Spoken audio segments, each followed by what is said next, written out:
भद्रं कर्णेभिः शृणुयाम देवा भद्रं पश्येम यक्षभिः यजत्राः स्थिरैरङ्गैस्तुष्टवागंसस्तनूभिर्वशेम देवहितं यदायुः। ॐ स्वस्ति नः इन्द्रो वृद्धश्रवाः स्वस्ति नः पूषा विश्ववेदाः स्वस्ति नस्तारक्षो अरिष्टनेमि स्वस्ति नः बृहस्पतिर्दधातु। ॐ विश्वानि देव शवितुर्दुरतानि पराशुव यद्भद्रं तन्नयाशु।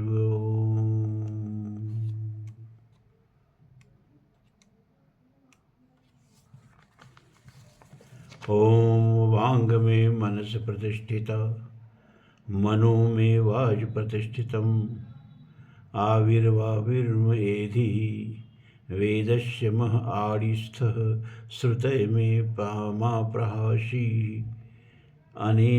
अनेनाधीतेन अहोरात्र संदध्यामृतं वदिष्यामि सत्यं वदिष्यामि तन्मावतु तद्भक्तारम् अवतु अवतु माम् अवतु भक्तारम् अवतु भक्तारम्।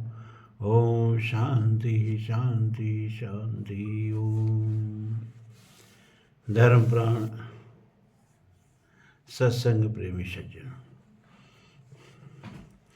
ऐत्रेय उपनिषद ऋग्वेदीय उपनिषद है और अब इसका द्वितीय अध्याय का प्रथम खंड चल रहा है और इसमें एक ही खंड है भी प्रथम खंड द्वितीय अध्याय में। इससे पहले अध्याय में आपने देखा सृष्टि की उत्पत्ति के बारे में और मनुष्य शरीर के महत्व के बारे में कि कैसे इस मनुष्य शरीर में सारे देवता अपना आश्रम बना बना के रहते हैं। यह मनुष्य शरीर जो है इसमें जितने देवता रहते हैं सप्राण, इनमें प्राण प्रतिष्ठा नहीं करनी है, सप्राण रहते हैं और दुनिया के किसी मंदिर में नहीं। तो दुनिया का सबसे बड़ा तीर्थ जो है वो मानव शरीर है और इसी में गंगा जमुना और सरस्वती का संगम भी है त्रिकुटी पर। ईड़ा पिघला और सुषुम्ना, ये गंगा जमुना और सरस्वती ये तीनों जाके त्रिकुटी पर मिलते हैं।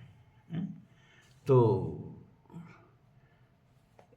यह प्रयागराज भी इसी शरीर में है, काशी भी इसी शरीर में है, दुनिया के सारी तीर्थ इकट्ठे इस शरीर में है। और इस शरीर के तीर्थों में जो अवगाहन करता है वही पवित्र होता है। मैंने बार बार कहा कि वो गंगा में जाके जब नहाते हैं वो गंगा का पानी नहीं पवित्र करता है, वो गंगा में जो हमारे मन में आस्था है, निष्ठा है, श्रद्धा है, विश्वास है, उसमें जब हम स्नान करते हैं तो तब पवित्र होते हैं। जब ये सोच के स्नान करते हैं कि अरे ये पानी नहीं है, ये विष्णु भगवान के चरणों का अमृत है, विष्णुपद सरोज जासी, भगवान शिव के जटाजूट में विहार करने वाली है।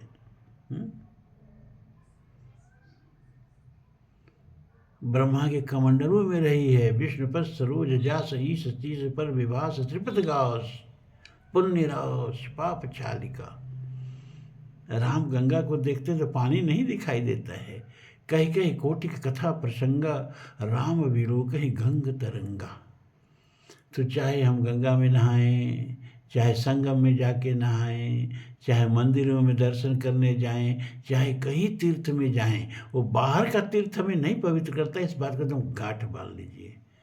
अपने भीतर जो तीर्थ के प्रति महात्मा है, श्रद्धा है, आस्था है, निष्ठा है, विश्वास है, वह पवित्र करता है हमें। अब हिंदुओं के तीर्थ में मुसलमानों को घुमाइए तो उसको तो चिढ़ होगी ना, चाहे पर्यटन के भाव से भले ही घूम ले, बदमाशी करने के भाव से भले ही घूम ले। गंगा में नहाने जाएगा तो उसको दरियाव समझ के नहाएगा, उसको कोई पवित्रता नहीं मिलेगी। तो सारी पवित्रता जो है अपने भीतर है। हम अपने भीतर की पवित्रता जब डाल देते हैं तो गंगा पवित्र हो जाती है, और अब अपने भीतर का देवत्व जब डाल देते हैं ना तो मंदिर में देवता प्रकट हो जाता है। इस बात को अच्छी तरह समझ जाइए आप लोग। अब ये जो दूसरा अध्याय है बड़ा महत्वपूर्ण है, लेकिन पूरा जीव शास्त्र है इसमें।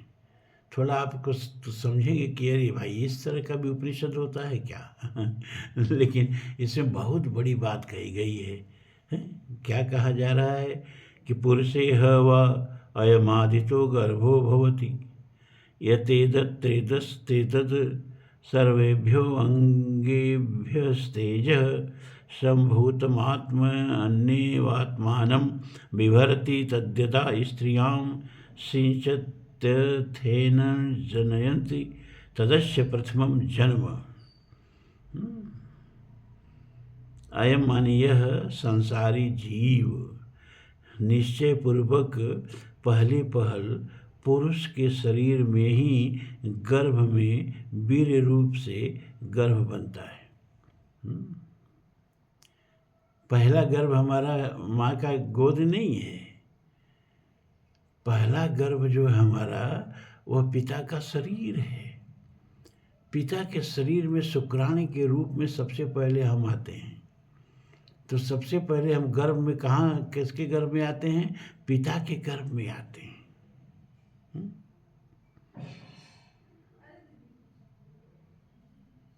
यत एतत् रेतः, यत एतद् रेतः तद एतत् सर्वेभ्यो अंगेभ्यस्तेजः सम्भूतम् आत्मन्येवात्मानं बिभर्ति तद्यथा स्त्रियां सिञ्चत्यथेनं जनयति तदस्य प्रथमं जन्म।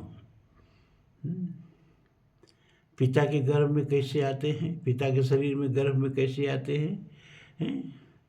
कि प्रथम में पुरुष के शरीर में ही गर्भ वीर्य रूप से गर्भ बनता है। जो यह वीर्य है, रेत है, उसको रेत भी कहते हैं संस्कृत में, वह यह संपूर्ण अंगेभ्यो, मनुष्य के सारे अंगों से उत्पन्न तेज है। जैसे दूध से घृत बनता है तो कहाँ से बनता है? संपूर्ण दूध की अस्मिता जो है घृत में बदल जाती है। संपूर्ण जो दूध है उसका सार घृत में बदल जाता है। उसी तरह से मनुष्य में वह जो रेत बनता है, वह जो वीर्य बनता है, वह संपूर्ण शरीरों का तत्व सत्व निचोड़ करके बनता है।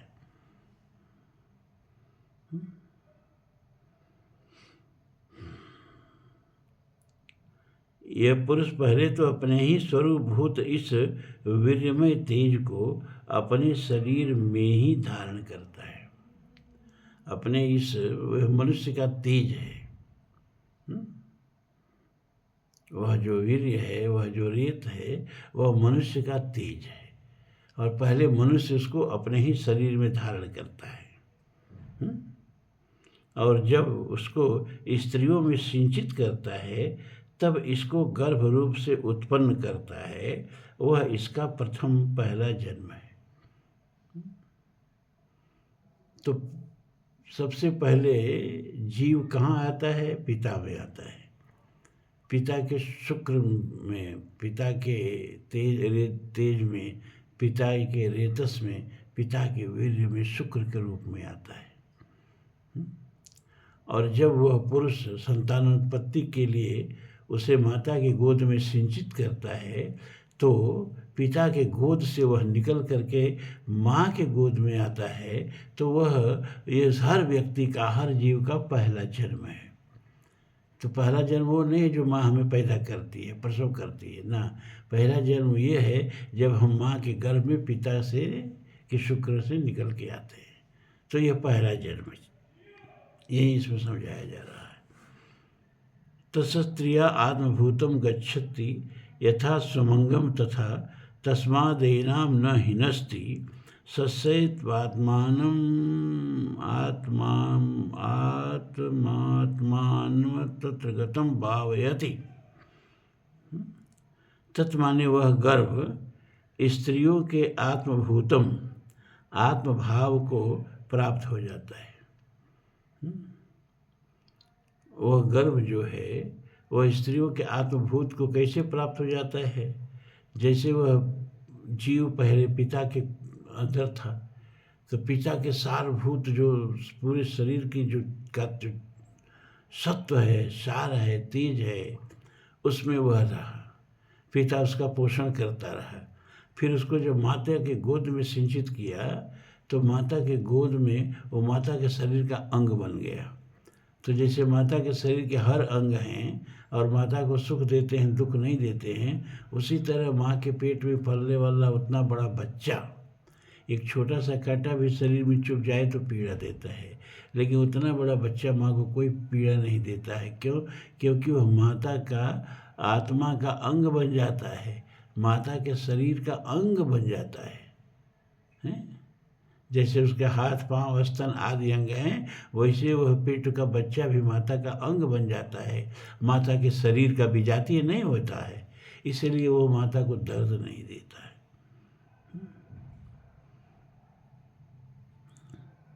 जैसे अपना अंग होता है वैसे ही इसी कारण से इस स्त्री को वह पीड़ा नहीं देता है। वह स्त्री अव्रगतम अत्रगतम, यहाँ अपने शरीर में आए हुए अस्य इस अपने पति के आत्मा रूप इस गर्भ का पालन पोषण करती है। यह जो पिता के रेत से शुक्र निकल के माता के गर्भ में आता है तो उसको कहा है कि वह पिता का आत्मरूप ही होता है। इसीलिए आगे कहेगा कि आत्मा वह जायते पुत्र, पुत्र के रूप में वही व्यक्ति एक बार फिर जन्म लेता है। वही व्यक्ति पिता ही पुत्र के रूप में जन्म लेता है। ये बात समझाई जा रही है।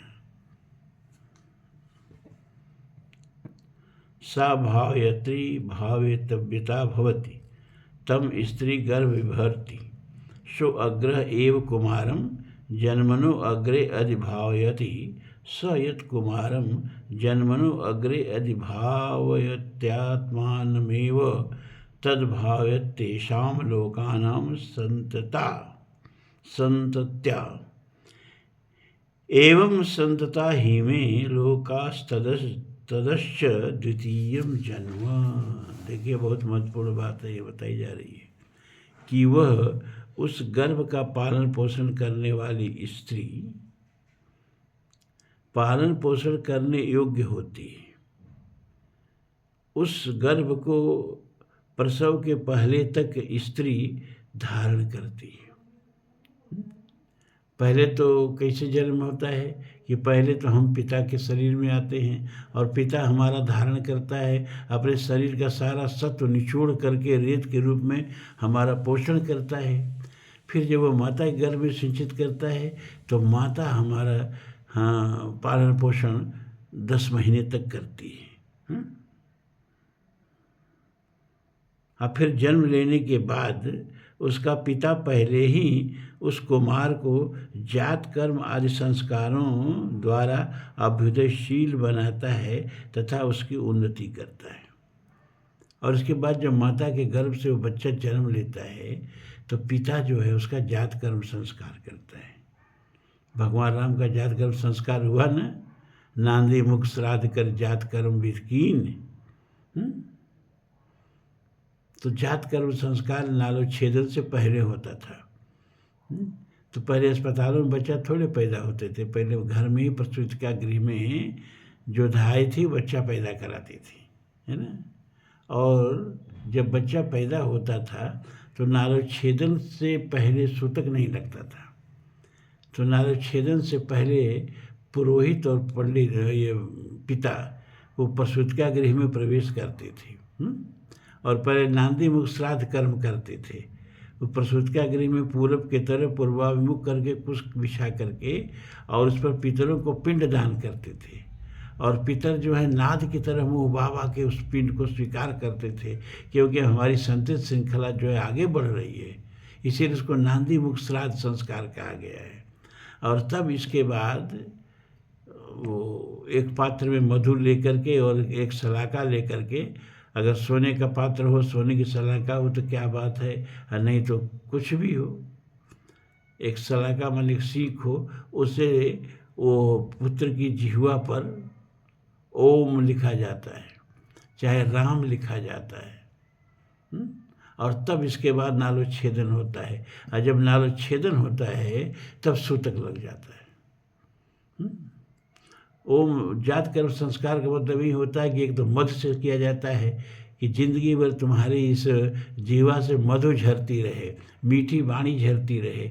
और ओम चाहे श्री राम से लिखा जाता है कि पवित्र वाणी झरती रहे, प्रभु का नाम झरता रहे, गाली गलौज जब शब्द और गलीज शब्द न तुम्हारे मुख से निकले। ये पहले ही संस्कार डाल दिया जाता है जात कर्म संस्कार के द्वारा। तो ही बता रहा है कि जब माता जन्म देती है तो पिता क्या करता है कि उसका जात कर्म संस्कार करता है, और फिर वह बालक का पालन पोषण करता है। अपनी संतति को बढ़ाने के लिए अपनी ही उन्नति करता है। वो ये ना समझे कि हम पुत्र की उन्नति कर रहे हैं, पुत्र के रूप में पिता ने ही जन्म लिया है? और वो एक तरह से अपने को ही एक दूसरे जन्म के रूप में उसको तैयार करता है, संसार में जीने के लायक बनाता है? और ये है उसी पिता का, उसी जीव का दूसरा जन्म है। पहला जन्म है जब पिता के तेज से निकल के माता के गर्भ में आया, और दूसरा जन्म है जब माँ के गर्भ से निकला और पिता ने जात कर्म संस्कार किया। तो हर व्यक्ति का ये दूसरा जन्म है। सो अस्यायम् आत्मा पुण्येभ्य प्रतिधीयते, अथस्यायमितरः आत्मा कृतकृत्यो वयोगतः प्रयति, स इतः प्रयस्नेव पुनर्जायते तदस्य तृतीयं जन्म। और तीसरा जन्म व्यक्ति का कब होता है? कि वह पुत्र रूप से उत्पन्न हुआ यह आत्मा, यानी पिता की ही आत्मा। पुत्र माने पिता की ही आत्मा। आत्मा वही जायते पुत्र, पुत्र के रूप में पिता ही अपने को। इसीलिए तो अगर हम अमर होना चाहते हैं तो हम इस शरीर से अमर नहीं हो सकते, हम अपने संतत श्रृंखला से अमर हो सकते हैं। हम अपनी आत्मा को पुत्र में डालते हैं, पुत्र फिर उस अगले पुत्र में डालता है, फिर अगले पुत्र में।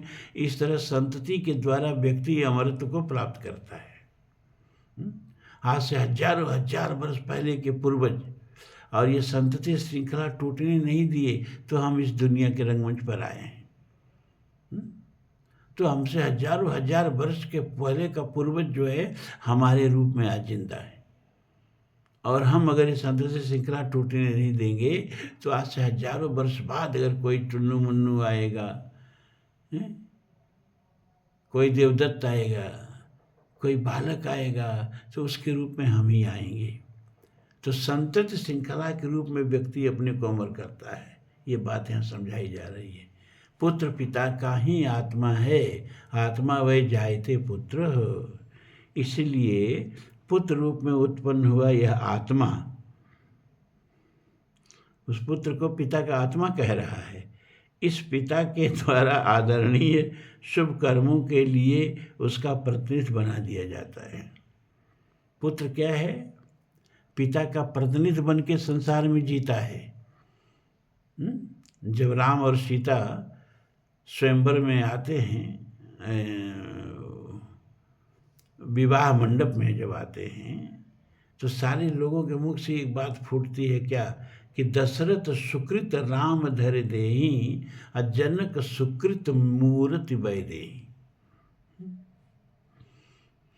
तो पिता का पुण्य होता है पुत्र, पिता का सत्कृति होता है पुत्र, और पिता की दुष्कृति भी होता है पुत्र। ऐसे भी तो पुत्र होते हैं जो शराबी निकल जाते हैं, गजेड़ी निकल जाते हैं, बदमाश निकल जाते हैं, पुलिस उनको पकड़ के ले जाती है और माँ बाप को भी गंदी गंदी गालियाँ देती है। और कभी बेटा नहीं पकड़ में आता है तो माँ बाप को ही पकड़ के जेल में बंद कर देती है, बुलाओ अपने बेटे को, तरह तरह की प्रताड़ना देती है। तो ऐसे कुमूत भी तो पैदा होते हैं। तो पिता का पाप और पिता का पुण्य दोनों पुत्र के रूप में अवतरित होता है। तो जब आप अपने पुत्र को देखें तो अपना मूल्यांकन करें कि हमारा ये पाप है कि हमारा ये पुण्य है। हमारा यह सुकृति है कि हमारा यह दुष्कृति है। दशरथ सुकृति राम धर देही, जनक सुकृति मूरत वैदेही। और जब वन में चले जा रहे हैं राम सीता और लक्ष्मण, तो गांव वाले क्या कह रहे हैं कि धन्य ते पिता, धन्य ते मात पिता जिन जाए, धन्य ते नगर जहाँ ते आए। वो माता पिता धन्य हैं जो इन बालकों को पैदा किया है।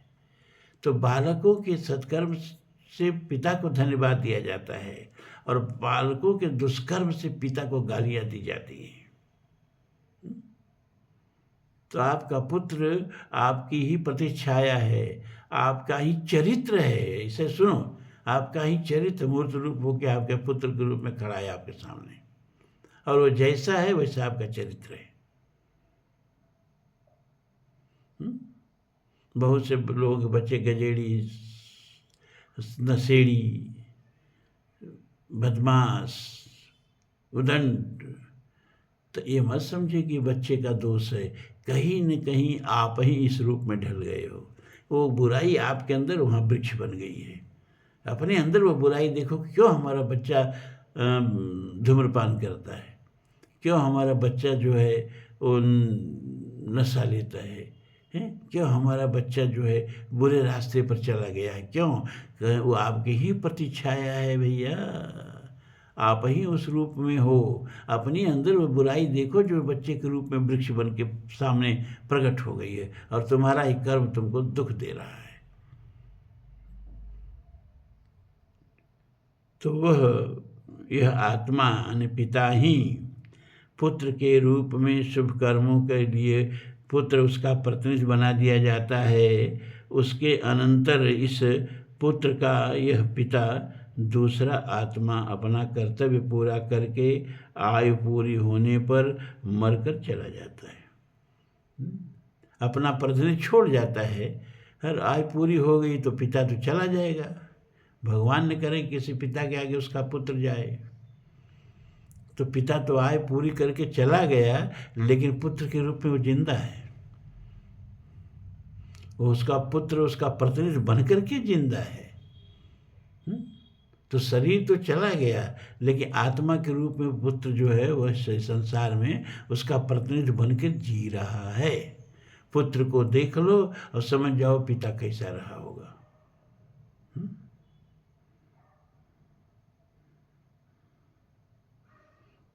और व्यक्ति जब मर करके यहाँ जाता है तो फिर कर्मानुसार उसको तुरंत जलुकय न्याय से, जैसे जोक है, जब एक सिरा पकड़ लेती है तब दूसरा सिरा छोड़ती है। जोक जब पानी में चलती है तो जब एक कैसे चलती है, जब एक सिरा पकड़ लेगी तब दूसरा सिरा छोड़ेगी, फिर जब एक सिरा पकड़ लेगी तो दूसरा सिरा छोड़ेगी। उसी तरह से यह जीवात्मा श्रीमद् भागवत के 10वें स्कंद के पहले ही अध्याय में दिया है ये, कि उसी तरह से जीवात्मा जब एक शरीर धारण कर लेता है तो दूसरा शरीर छोड़ता है। कर्मानुसार उसको उसकी चित्तवृत्ति के अनुसार यम यम स्मरण वापी तज्जन तंते कलेवरम तम तमयवेति कौन्तेय सदा तद्भाव भावित।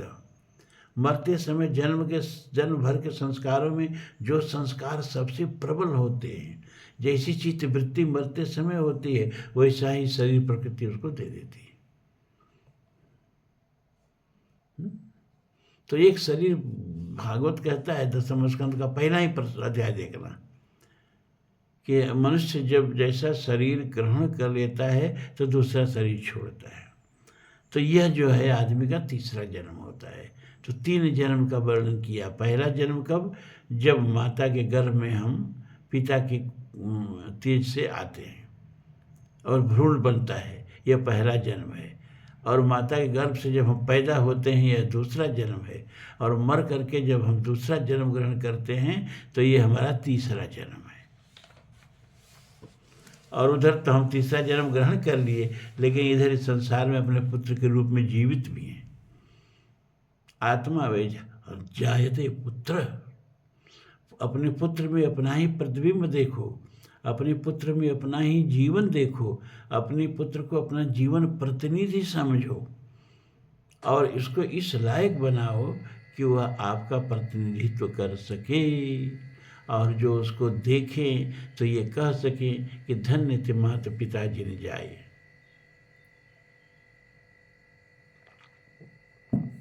वो माता पिता धन्य हैं जिसने इस पुत्र को जन्म दिया, क्योंकि पुत्र ही आपके जन्म भर का पुण्य होता है और पुत्र ही आपके जन्म भर का पाप भी होता है।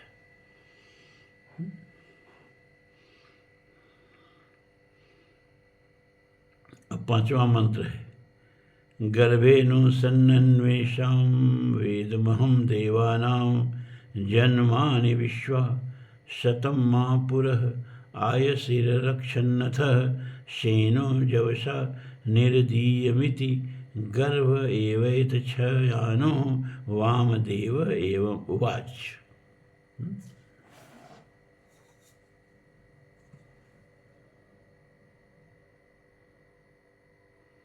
अब 4 मंत्रों में जो बात कही गई है, उस बात का रहस्य यहाँ ऋषि द्वारा बताया जा रहा है।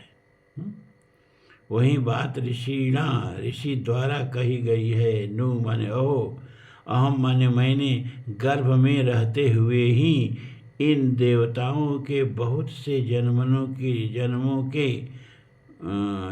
को भली भांति जान लिया है। ये वामदेव ऋषि का कथन यहाँ दिया जा रहा है कि गर्भ में रहते ही, जरूरी नहीं कि गर्भ में भी बोध होता है, गर्भ में भी आज दिव्य आत्माएं अपने को मुक्त कर लेती हैं इस संसार में आने से पहले ही। तो वहीं यह बता रहा है कि ऋषि द्वारा कही गई है।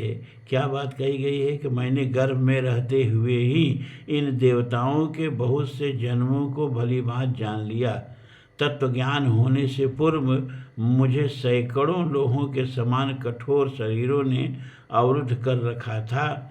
बाज पक्षी की भांति वेग से उस सब को तोड़कर उनसे अलग हो गया हूँ।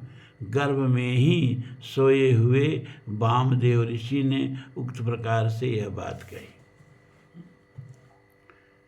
गर्भ में ही वामदेव ऋषि ने क्या कहा कि मैंने बहुत से जन्मों की श्रृंखलाओं को पहचान लिया कि जन्म लेने के बाद यही करना है, पिता के शरीर से माता के गर्भ में आना है, पहला जन्म, माता के गर्भ से ही संसार में आना है, दूसरा जन्म, और फिर संसार से मर करके दूसरे जन्म शरीर को धारण करना है, तीसरा जन्म।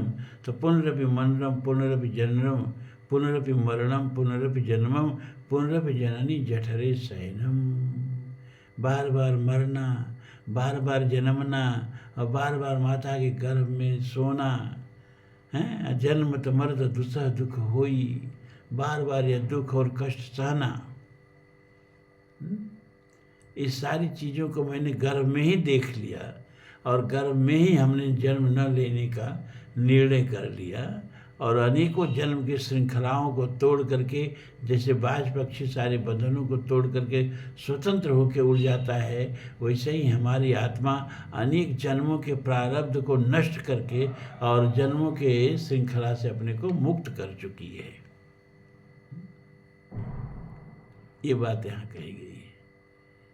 देखो, उपनिषद की ही विशेषता है कि यहाँ किस्सा कहानी नहीं है, और किस्सा कहानी में, पुराणों में आप दूसरे का चरित्र सुनते हैं, लेकिन ब्रह्म विद्या में किसी दूसरे का नहीं, आत्मावलोकन का आत्मानुशीलन होता है, आत्मावलोकन होता है। अपने ही बारे में सब कुछ जानना सुनना होता है, अपने ही उद्धार की बात कही गई है। इसमें किसी दूसरे का चरित्र से आपसे कोई मतलब नहीं लेना देना है। आप अपना आत्मानुशीलन करते हैं, अपने कल्याण की बात सीखते हैं, इसीलिए इसको ब्रह्म विद्या कहा गया है।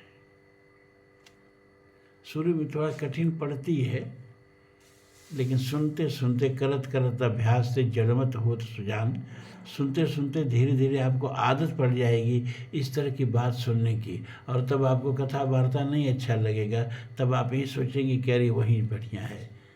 आत्मा के बारे में, अपने बारे में ये सब चीज़ें आँख में उंगली डाल के दिखा दिया जाता है। यहाँ दशरथ के पुत्र भगवान राम, दशरथ की बढ़ोतरी हो रही है, दशरथ की प्रशंसा हो रही है, धन्य थे माता पिता जिन जाए, हैं? तो उससे हमको क्या मिलेगा? हमको अपने पुत्र के चरित्र से प्रशंसा मिल रही है कि नहीं, कि धन्य है ये इनके माता पिता जो ऐसे पुत्र पैदा किए हैं। तो फिर दूसरे के बारे में न सोच करके अपने आत्मानुशीलन करना है, और अपने पुत्र को इस तरह से ढालना कि वो संसार में हमारा प्रतिरूप बन के जिए, हमारा प्रतिनिधि बन के जिए।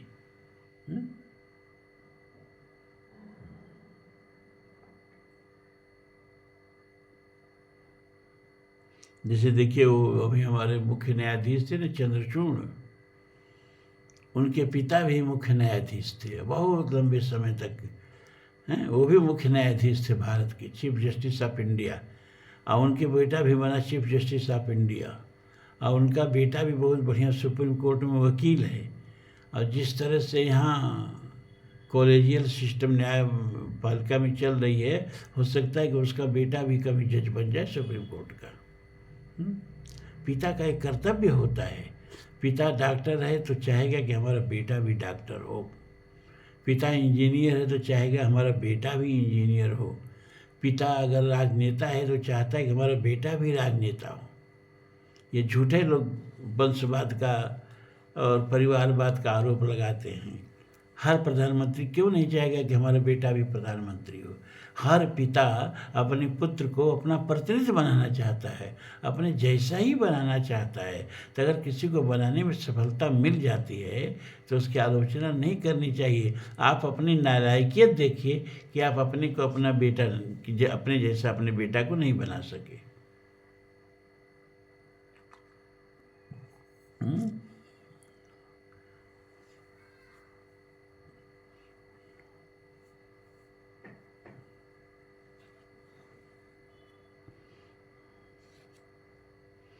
अगला मंत्र है, स एवं विद्वान अस्मात् शरीर भेदादूर्ध्वम् उत्क्रम्यामुष्मिन् स्वर्गे लोके सर्वान् कामान्नाप्त्वामृतं संभवत। इस प्रकार विद्वान जन्म जन्मांतर के रहस्य को जानने वाला वह वामदेव ऋषि इस शरीर भेदात, शरीर का नाश होने पर संसार के ऊपर उठ गया और ऊर्ध्व गति द्वारा उस स्वर्गलोक परम धाम में पहुंचकर समस्त कामनाओं को आप्त करके अमृत हो गया। अमृत हो गया।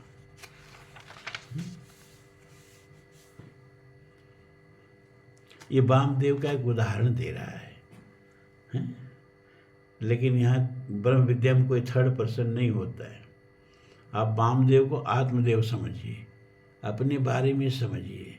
वामदेव सब जन्म जन्मांतर के मकरजाल को तोड़ करके आत्मबोध हो जाने पर जैसे परम गति परम धाम को प्राप्त हो रही है, उसी तरह से आपको भी होने के लिए यहाँ उपनिषद जो है प्रेरणा देता है। असल बात है कि हमारी स्थिति ये है कि हम बच जाते हैं अपने परिवेश से, और अगर नदी बच गई घाटों से, घाटों के महात्म से, घाटों के सुंदरता से, हैं? दशाश्वमेध ने कहा, अरे गंगा मुझे छोड़ के कहाँ जा रही है, देखो मेरा महात्म देखो। तो मणिकर्णिका ने कहा, तो मेरा महात्म देखो। इसी तरह से हरिद्वार के घाट, सारी घाट गंगा को लुभा रहे हैं, मेरा महात्म देखो, यहीं ठहर जाओ। और गंगा कहीं ठहर गई, घाटों के महात्म से बच गई तो गंगा वहीं मर गई। वो घाटों को छू के टाटा बाय बाय करके बहती है। क्यों? क्योंकि उसका जो गंतव्य है वो सागर है, और सागर तक पहुंचने से पहले वो कहीं भी किसी भी प्रलोभन में नहीं फंसती है और ना ही विश्राम करती है। उसी तरह से हमारे जीवन का अंतिम गंतव्य क्या है? हम अपने चिन्मय स्वरूप में स्थित हो जाएं। अभी जड़ चेतन ग्रंथ पड़ गई, भूमि परतभा डाबर पानी, जिम जीवई माया लिपटानी। अभी माया के कीचड़ में ये जो निर्मल चिन्मय आत्मा है ना, वो सन गई है, सन के गदली हो गई है। इसका परम उपलब्धि क्या है कि इस कीचड़ से उन्मुक्त होकर के अपने चिन्मय स्वरूप में स्थित हो जाए। इसी को परम धाम, इसी को मोक्ष, इसी को क्या क्या कहते हैं। तो यह कब होगा? जब आत्मबोध होगा, जब ब्रह्म विद्या का अध्ययन होगा, जब सद्गुरु का संपर्क होगा, जब सत्संग जीवन में सुलभ होगा। और सत्संग कब सुलभ होगा? जब प्रभु की कृपा होगी। बिनु हरि कृपा मिले नहीं संता, असत्संगत संसृत कर अंता। चाहे बिन सत्संग विवेक न होई, राम कृपा बिन सुलभ न सोई। तो ये जो गाना बजाना आप लोग सुनते हो,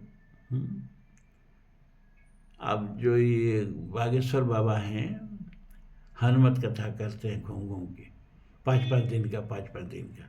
तो इनकी 4 जगह कथा सुनो तो तुम अक्षर अक्षर वही शब्द सुनोगे। जो यहाँ 5 दिन सुनाएंगे वहीं 5 दिन सुनाएंगे, वहीं 5 दिन। कितना आसान होता है ये घूम घूम के कथा कहना। क्या एक एपिसोड बना लो, सब जगह सुनाते रहो।